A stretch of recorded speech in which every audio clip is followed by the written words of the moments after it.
Welcome back to that build. And today marks a landmark achievement in that the chassis is finally finished. 99%.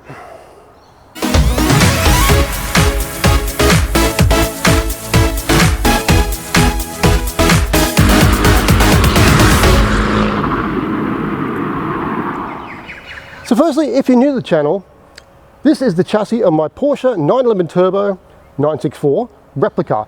It's based off a 71 Beetle chassis, and over the space of quite a while, I have been rebuilding it to the point in state which we see right here. It still needs a bit of doing, and of course there is still a very long way to go before this car is back on the road, which it hasn't been for a really long time. So finally at the stage of having this thing roll around back on all four wheels, completed. All the floor pans are in place, the pedals are in place, the handbrake, the shifter, everything is in situ. There are a couple of things which I do need to address, but I'll get to that at the end of the video. In the interim, this video is obviously the lead up towards how we got here, and I'll see you at the end.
nigga. Let's go.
for the most part now, this is completed. Everything is in place. The next thing I'll be doing is more or less dropping the transmission on, engine following them thereafter, and then focusing on the space frame.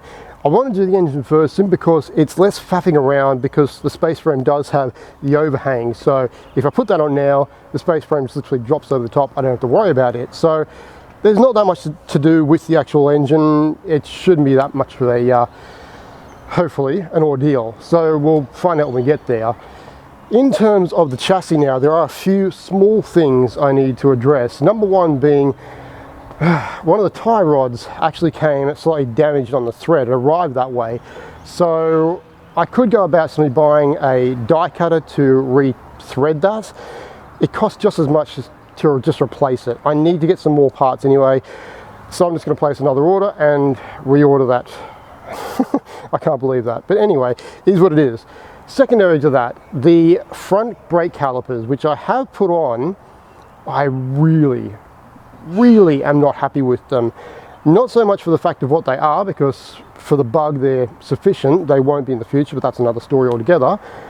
But I have had to tweak these calipers in order to clear the rotors, if that's painting any sort of a picture for you.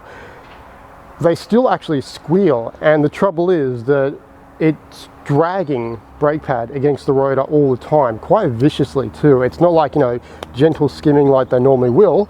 It's as if the brakes are partially engaged, which obviously is not great for a couple of reasons. So I really don't know what to do with that one. For now they're on there. The car does move around, like I can push it with relative ease, but I'll just go over to that corner there. I'm pretty sure you should be able to hear the issue, but yeah, that noise there. I think there's something on the ground. I keep bouncing over it. Anyway, so yeah, that's that needs to be sorted out. So I'm not happy with those calipers. And the problem was that by the time I'd actually installed them, from the time I actually bought them, it was too late to return them. Despite the fact that they did not clear, I had to modify them. Yeah, just too long, too late, too little done about it. So I've kind of wiped my hands of that one. I do want to put bigger brakes on here regardless, both front and rear in the future. So I might be able to get away with these rotors in the meantime, these calipers and whatnot, but I don't really know about that squealing. We'll find out once it's a driving car. So I suppose that'll be the next factor. I'm not happy with this gator that's over the actual park brake. It's quite atrocious. It was a standard one. I thought I might have just been able to screw some holes into it and then kind of button it in place, but I just really don't like the look of it in general. Shifter, I'm quite happy with overall. These are one of those love it or hate it MP shifters. Short shifter with that one being said. But the actual covering here, normally you'd have carpet, it wouldn't be as much of a problem. I do want to have the tunnel bare. I was originally going to leave the floor pans as being bare as well, but I'm not happy with the seam that's going on. I'm not going to zoom in and show you that one. You've probably seen a couple of clips anyway. But yeah, I'm not happy with that. So I am going to add carpet, you know, just a thin layer on the base, nothing else. But yeah, that's, again, down the track. So apart from that, that's it. So finally, this has been the biggest hurdle of this entire project. I say that so far. I've yet to get fiberglass work done, which that's another learning curve. But the fact of this has been that I've learnt nearly every single thing from doing this car. So welding, zero skills, still pretty subpar, but nevertheless, they're on there. They ain't going anywhere. All the little fabrication bits that I've never done anything like before was all from learning on this thing here. So it's been a major jump for me in terms of ability for doing repair work in general, but just fabrication, all that sort of stuff. I've really pushed myself in doing stuff on this car in particular that I've never done in any other car that I've owned. And it's always been the factor of me, it's taken so long because I just do not like failure. I hate the factor of starting something, failing it, and then 9 times out of 10, honestly, I'll just give up and leave it.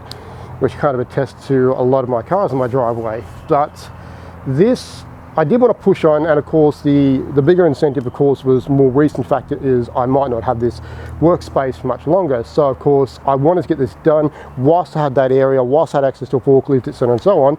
So of course it just gave me the boost I needed in order to finish it off, which I'm really glad I did, because now I can actually see a big chunk of fruits of my labor here right in front of me that I couldn't see 2 years ago. It's literally been 2 years, which, to rebuild a chassis, I mean, most other people could probably knock it over in 6 months, maybe less. But for me, just learning all these skills, doing things that I just really didn't want to do, and I kept putting it off, just thinking, you know, I'll do it later, I'll do it later. I had to do it, and that's what kind of took so long. But we're here, it's done.